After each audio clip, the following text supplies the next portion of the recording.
Um, have you ever been kind of overwhelmed? Feel like you can't catch up, you can't get stuff done. There's so much you gotta do, you can't get nothing done. Every day. And that's why I said I cleaned my work desk off, because there's so much things going on, so many notes and stuff. You don't do anything. My son John and them, as you know, last night there was the Hamas were bombing Israel, and my old work brain kicked in, and I sat there and I was watching all that bombing until I got my head so spinning that I wound up not sleeping last night, about 2 hours all night long. Because I'm going back to thinking of how we're going to do this, what, who needs to go first, and I said, stop it. They wouldn't want you back now if they could have you back. But anyway, you have problems with your health, you have problems with your job, you have problems with your friends, you have problems with your family, and it just leaves you with no time to rest, because your brain never slows down enough. So rest is, why is rest important in our lives? Because the Lord created us, and part of that creation involves rest. Jesus did it himself. God did it. Got away. God did it first thing. He said, nah, we got to rest now. Yes. You cannot rejuvenate if you don't rest. That's when the healing takes place in your body. Yeah, that's why my doctor said when I had that upper respiratory, she said, okay, last round of antibiotics, I'm going to put you in the hospital. If you don't go home for about a week or two and just do nothing. Because, your body doesn't heal. And as long as you keep running. Right? What else is it important for? I can't remember his name now. I want to say Best, but it was his last name. But anyway, he's a guy that owned Combined Insurance. And a lot of people know about Combined. They still sell door to door, and it's a disability insurance. But Gifford and I both worked for them at one point. But he said the key to his success was a 15 to 30 minute power nap every day at lunch. He would eat a light lunch, and if he had to do it in his car, he'd lay the seat back and he'd sleep. He said, if you don't think you can train yourself to relax, go sleep. And he said, it is so, and he said his whole day was better. And he required that of everyone. Not you had to sleep, but you had to take a break beyond just your meal time in the middle of the day, every single day. It's important for success, it's important for health, it's important for our happiness. If you're like me, you get a little bit grouchy when you're tired, right? Or a lot bit grouchy when you're tired. And, you can't catch up. So, Psalm 23 is where we're going to be tonight. Or better known as the 23rd Psalm. But it is supposedly written by King David. I mean, that's the assumption we've all made. It is probably the best known, probably the best loved of everyone. That's the one the biggest heathen in the world can tell you about.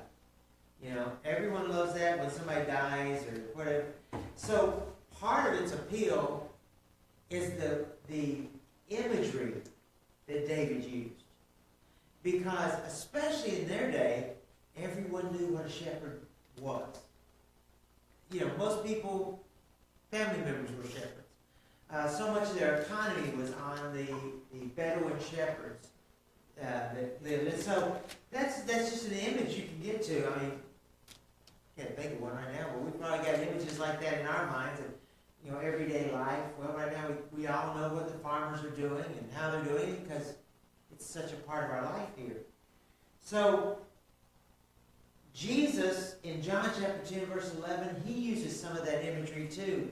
He talks about himself as a good shepherd who will lay down his life for his sheep. So Jesus even knew about that imagery that was in there. And, of course, David also talks about him being a host in a banquet in verse 5 of Psalm 23, about setting a table in front of the enemies. We're going to talk more about that in a minute, but what he's telling us, what David is talking about, is that in the presence of God, you can find rest. The worst things in the world can be happening around you, but you can find rest. I know I've told you before, I had two-star general, towards the end of my career, and he and I traveled. He was on our travel team, and he was a member of the church, and we would have breakfast together. We'd pray together, and our breakfast together was just the two of us. You know, we didn't tell people, no, talk to you later, at lunchtime or whatever.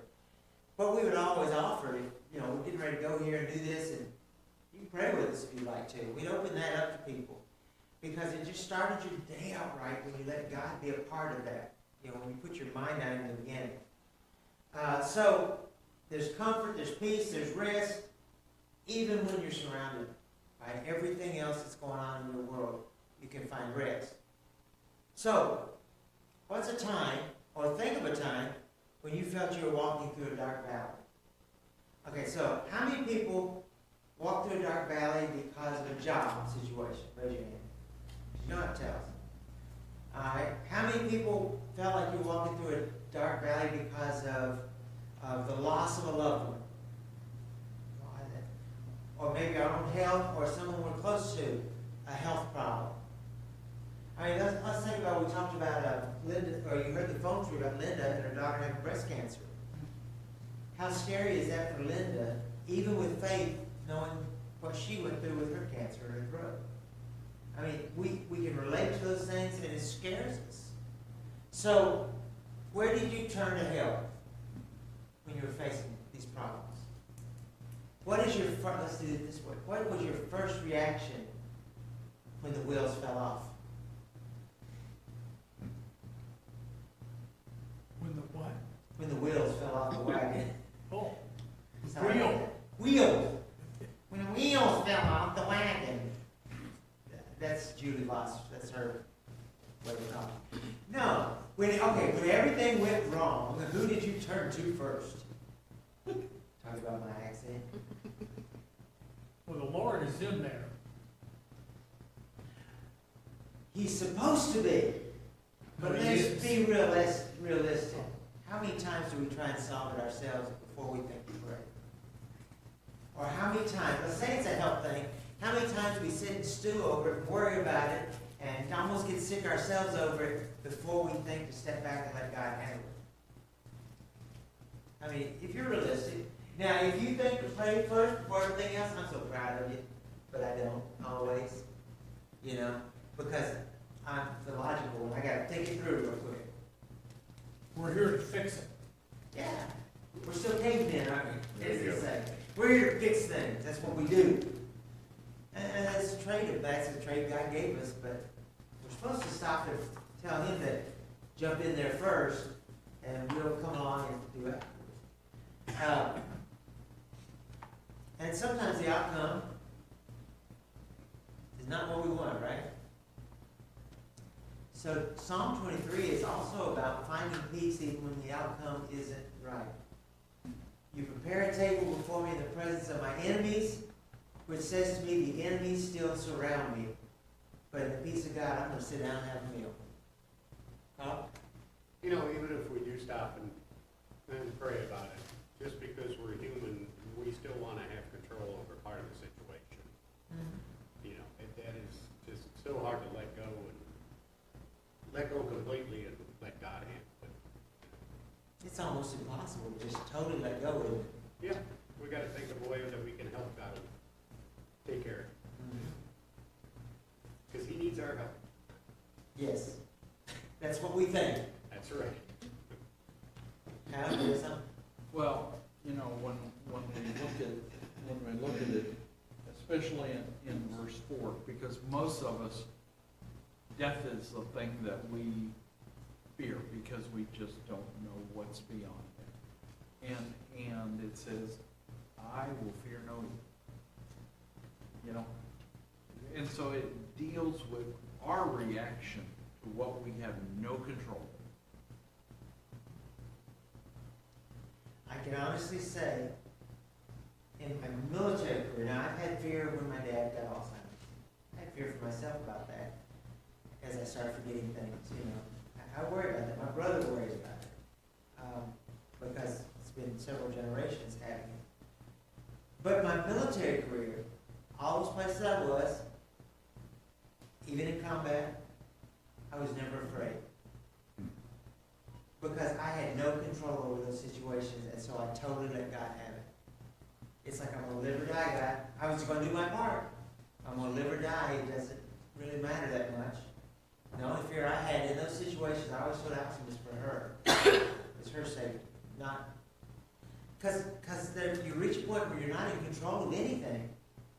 You have no control, so just, what else is there but to let go? Because what happens when we let go?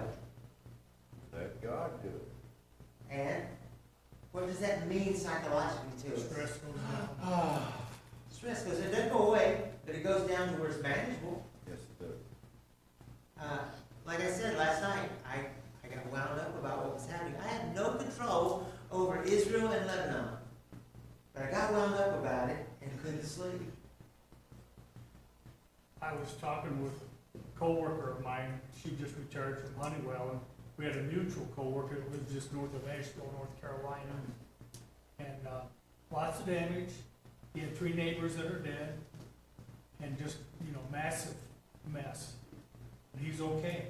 And things like that, I can't imagine the floodwaters coming up that fast, that much destruction, and then you're almost in a react mode. And that's scary. I think Doug and Patty are happy, they're probably watching, but I think they're happy they sold their home assassin house. Because the guy across the street, Ron, his house was under 6 feet of water, so. And what does 6 feet of water leave when it goes down? Rain. 3 feet of mud and dead crabs, and fish, so, yeah. Snakes. Okay, anybody want to read verses 1 through 6 for me?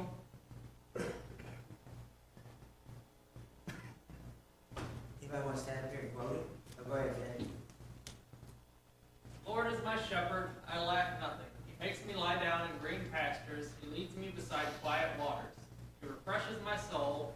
He guides me along the right paths for his name's sake. Even though I walk through the darkest valley, I will fear no evil, for you are with me. Your rod and your staff, they comfort me.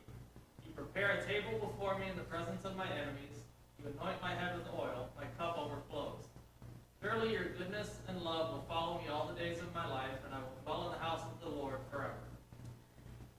I know the lesson in front of you is set up differently, but let's just take a minute, because let's go through all the imagery here, and I want you to tell me, in your words, not necessarily it can be a life experience or not, but tell me what it's saying. So the Lord is my shepherd, and the word we really want there is to say, therefore, I lack nothing. So what is that saying to us? He takes care of our needs. Okay? We depend on him. We depend on him. Is there anything stupider than a sheep? And that's why they use the image. They're not very bright. But yeah, I don't lack anything. Now, if you think about it in the context of a desert country, that means he leads me and finds the food for me. He finds the water for me. He protects me at night. Okay, the next one.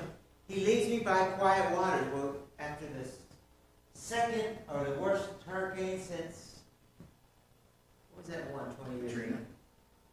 Anyway, the one that wiped out Katrina. Homestead Air Force Base. Katrina. Katrina. Yeah, he leads me beside quiet waters. What's that imagery say for you? What is he doing for you when he leads you by quiet waters? What, peace, tranquility. Right? Yeah. Sitting on a riverbank, just relaxing, feet dangling in the water, yeah. He refreshes my soul, which is part of quiet waters. He guides me along the right path for his name's sake. What does that mean, for his name's sake? That's the condition. Okay? We get the peace if he gets the glory, right? Because I will do this for you because I am God. I am your Savior. I am your Lord. So make sure you mention me when you say this has happened. For his name's sake, if I'm in the darkest valley, I fear no evil because you're with me. Now, the rod and the staff, what are those references to? You remember?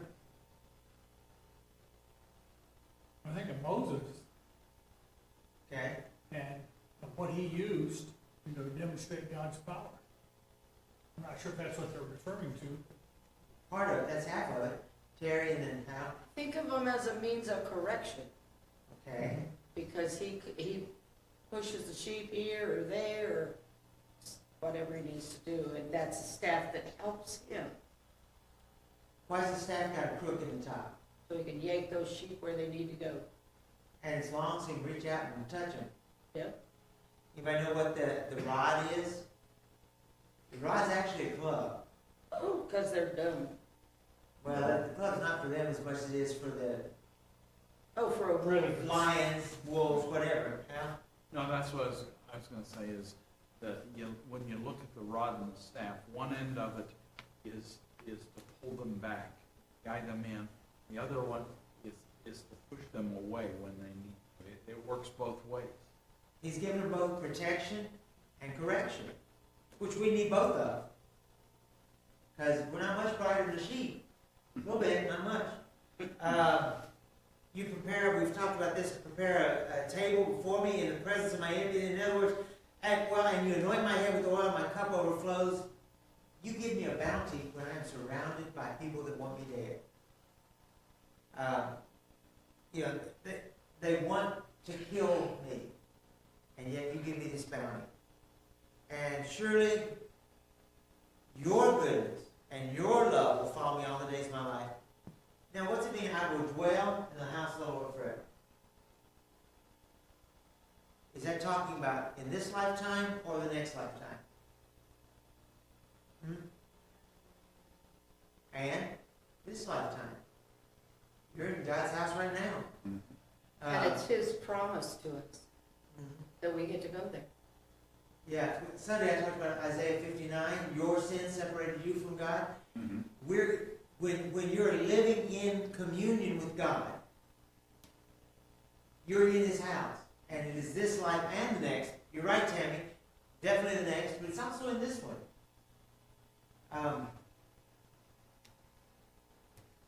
It was interesting. The nurse that had Doug the first night, I came in and she said, "How long's he been like this?" And I told her.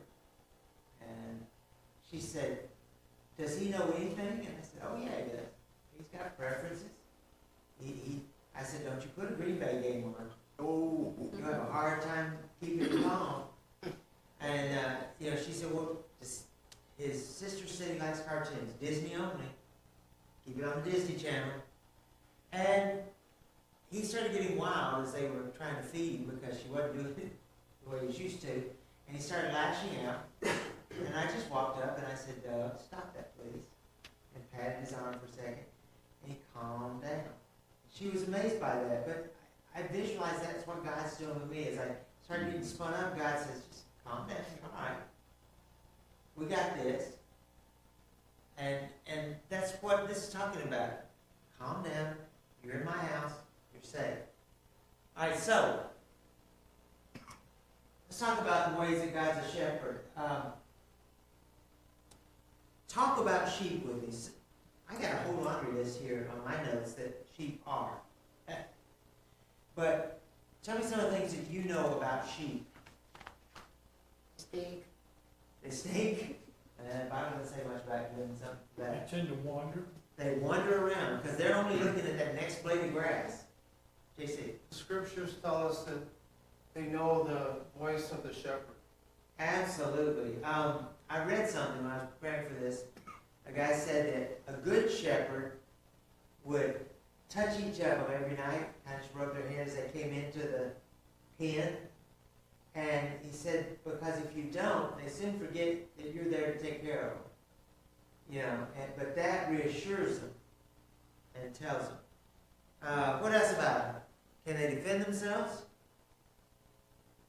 No, they don't have any weapons. In fact, if a predator comes up, sometimes they just lay down and die. They didn't know how to fight that.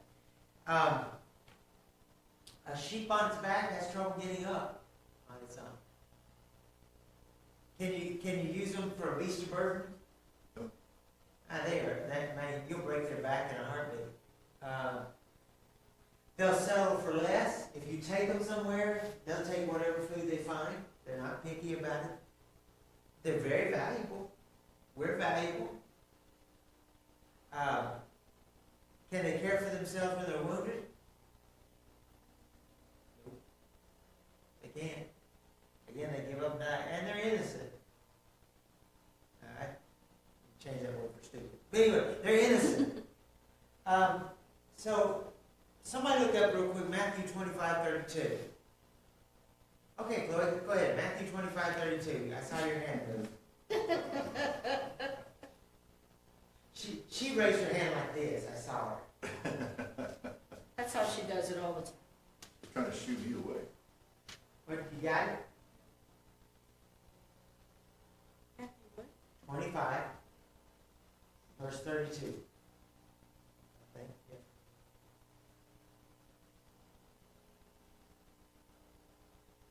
All the nations gathered will separate one from another as the shepherds split. I mean, that implies that Jesus is going to be separating us, taking care of us. You know, you don't need to be in there with the goats. Get back over here in your pen. You know, you're safer over here. So, yeah, he's watching over us. So in what ways of those things are we like sheep? Of some of those wonderful attributes of sheep, how are we like them? Sometimes we're really dumb. We can make the dumbest decisions. And we know it's dumb at the time, but we still can't put on the brakes and stop, can we? Nope. It's just like, I made up my mind, I'm going anyway. What else? They tend to follow one another. Might be good, might not be good. Don't you love the kids at school that are maybe like in goth or something? Because they're individuals? Yeah. And a whole herd of them walking around all in black? They're individuals, by They're the being biggest group of exactly individuals I've like ever seen. to one another. But they'll tell you that I'm not like that person over there. I know it, it's hilarious. I mean, we're like that, we just follow the crowd. And we each have our own crowds, but we'll follow. And like sheep, which group do we tend to follow easier? The right group for us or the wrong group for us? We do, we fall into that trap because the wrong's usually the easier one. Now, Also, you think you're gonna help them. You're like, oh, let me go get my friend, and then all of a sudden, you're there with them. yeah, yeah. That's why he advises us to marry within the faith, because we support each other better than saying, I can change that person. It's hard to change a person. And it happens, we have several here that their marriage and relationships have helped in that, but what promise are you given for enduring times of hardship and pain? What's his promise? I will never leave you or forsake you. That's a good one. That's reassuring, isn't it? It's another I'll one. prepare a table for you. Any others? Al, turn over to Psalm 46, verses 1 through 3, please. Carl, you got your reading specs on? Isaiah 41, verse 10. When they're doing that, Jeff, verse 6 says, surely goodness and righteousness and loving kindness will follow you all the days of your life. That means there's not gonna be trials? No. Means he's there. That's right. Psalm 46, how you got it? Which verses? 1 through 3. Through 3. God is our refuge and strength, a very present help in trouble. Therefore, we will not fear though the earth gives way, though the mountains be moved into the heart of the sea, though its waters roar and foam, though the mountains tremble at its swelling. Our refuge and our strength. Years ago, it was when we lived in Freeport, actually, I think at the time I was working based in Chicago. I had to go to St. Louis for a meeting, and we all went down to Ozzy's restaurant. And it's in a big courtyard, a whole bunch of restaurants all around. It's where all the big hotels, convention centers are. And as we're walking through, a guy, I was leading a group of subordinates behind me, a guy shoved out his chair to get up. Well, he did it right in front of me, I couldn't stop. I bumped into him. He jumped up, instantly wanted to fight. And I'm just like, sorry about that, didn't see you coming. You know, I smiled. He goes, you did it on purpose, didn't you? The point of this is, you know, as I'm sitting here watching this guy, and he's telling me he's a Golden Gloves champion, and I really didn't believe it because he's got that big around his arms and legs, but as he's telling me that, I felt something bump into my back. And all the guys that were with me, my soldiers, they were starting to fan out in a, you know, in this fan, it's like, oh, nothing's gonna happen bad now. Because, and he looked and he's like, uh-oh. That's what God does, he just envelops us. You know, he protects us, and that refuge. And that's reassuring when somebody's got your back, isn't it? When you know you're not gonna get jumped. How about 4110 there, Carl?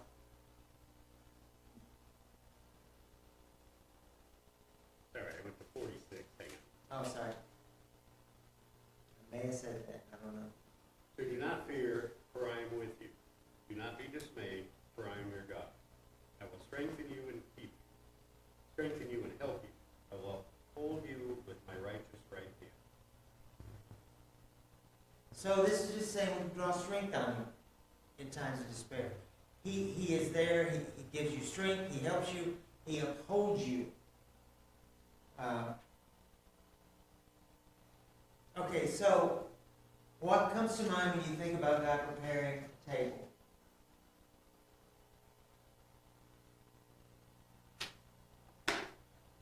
Food. Food. Okay. And? Abundant food. Yeah. And the enemies don't get any of it.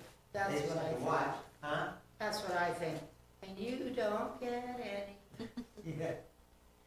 Another thing too is, don't worry about it. Why don't you go ahead and have lunch? Don't worry about your enemies right now. Take care of yourself. Eat a little bit.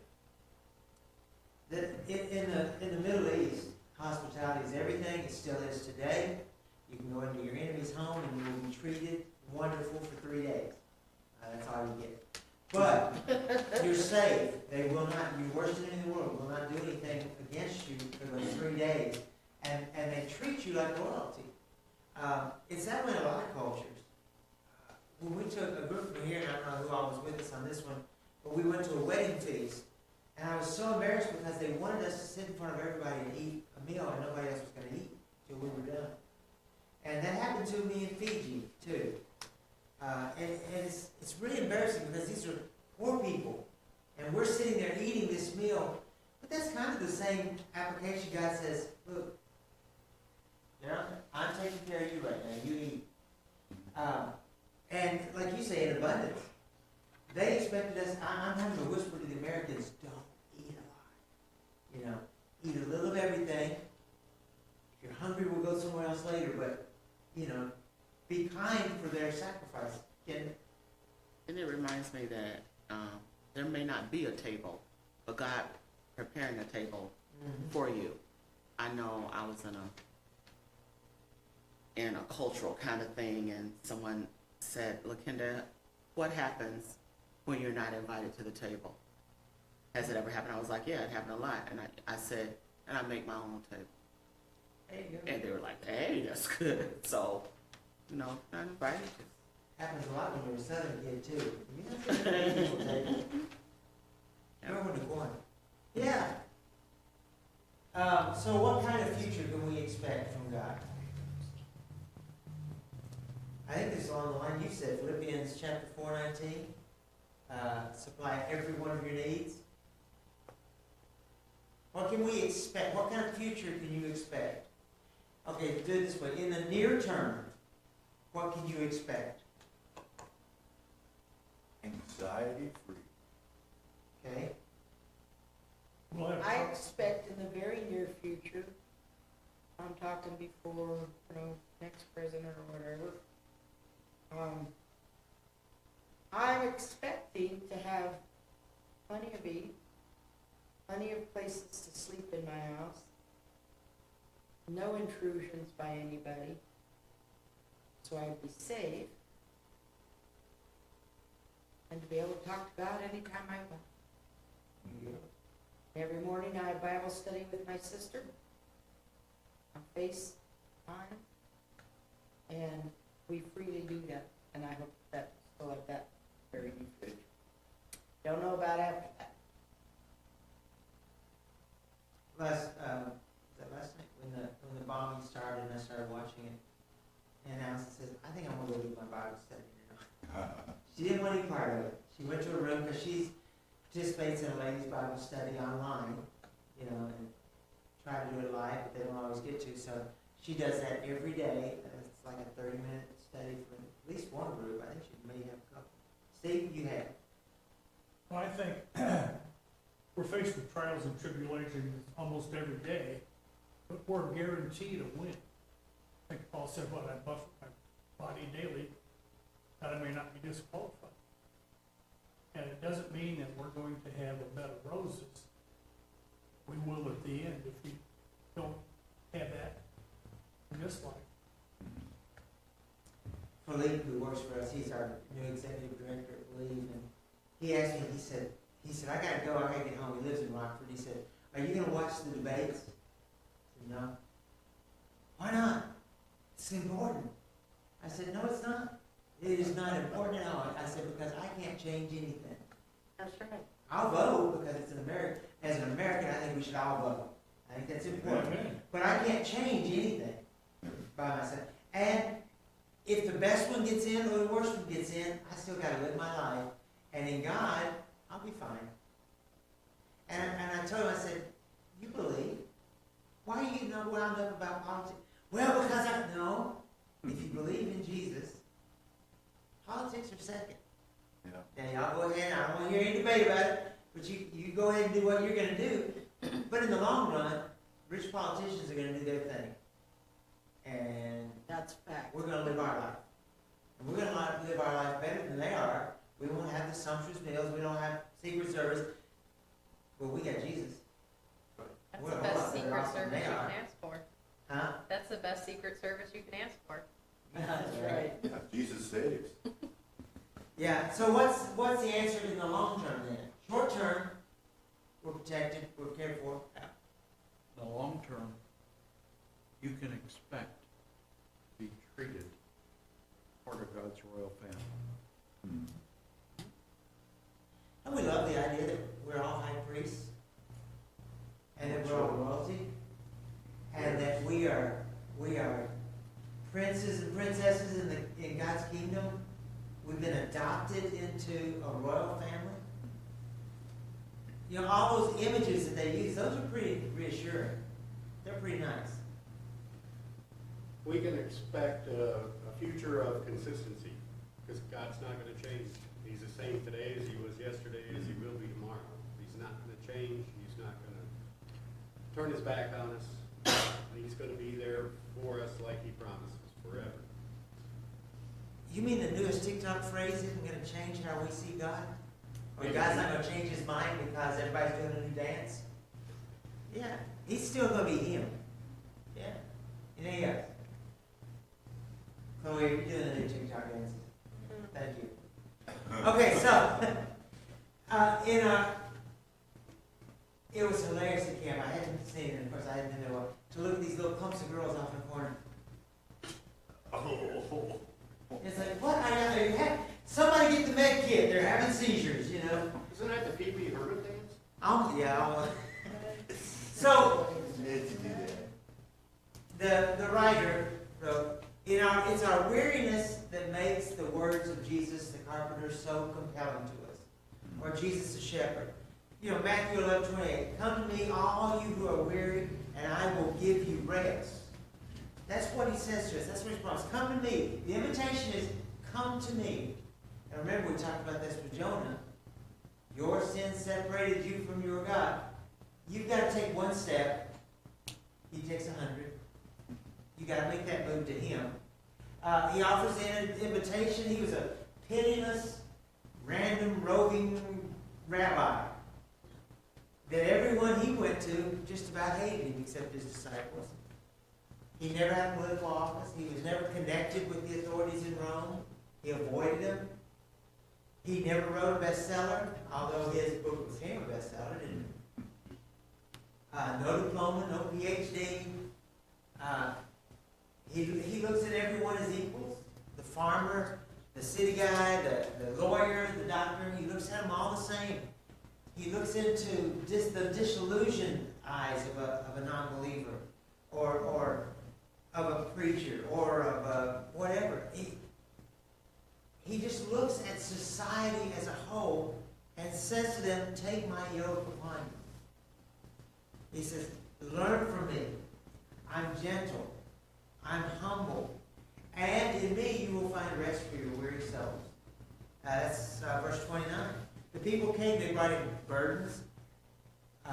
They came to, don't you love the fact that they all traveled out into the desert with not a thought in the world about a meal? They followed him for days, and then as they're sitting out in the desert, there's nowhere to go to get food. They can't drink the water in the Sea of Galilee. And they didn't care, they're just like, it'll be provided. We're not worried about that. And it was. As a result, the world called him Lord. The world called him Savior.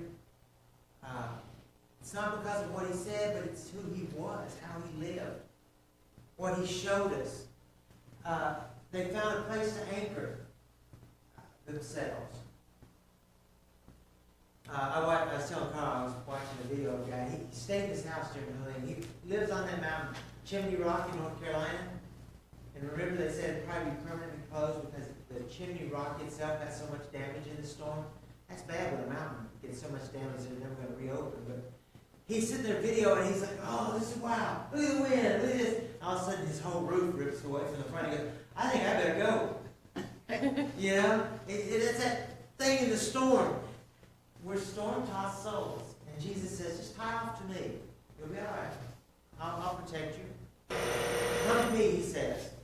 So how is his invitation of rest relevant to you today? Because the theme tonight is peace and comfort and rest. How is his offer of rest relevant to you?